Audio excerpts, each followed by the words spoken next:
I'm Tori Garascia, the Vice President of the Magnificat Choir from the class of 2027.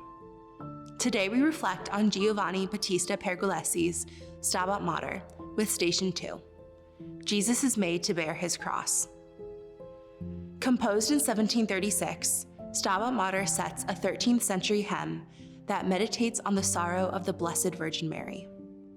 In this movement, the soprano gives voice to this central theme as it focuses on the compassionate and grieving mother as she stands at the foot of the cross, her heart pierced by sorrow.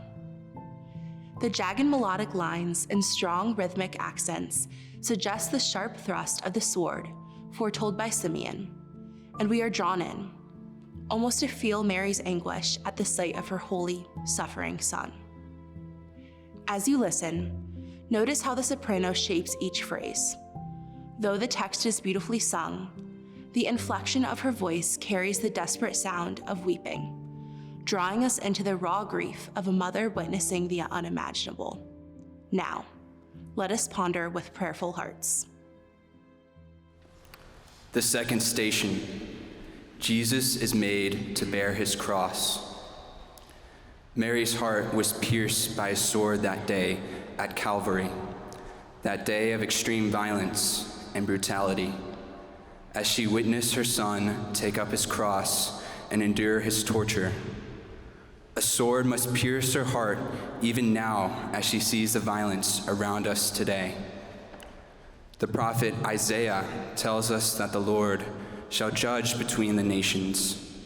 They shall beat their swords into plowshares and their spears into pruning hooks. One nation shall not raise the sword against another, nor shall they train for war again. These words of Isaiah are central to the Catholic worker movement, which urges us to turn our instruments of war into instruments of peace and of work. Dorothy Day, one of the founders of the Catholic worker movement, reminds us that the works of mercy are the opposite of the works of war. Let's together beat our swords into plowshares and, through works of mercy, be Christ's hands and feet to those around us.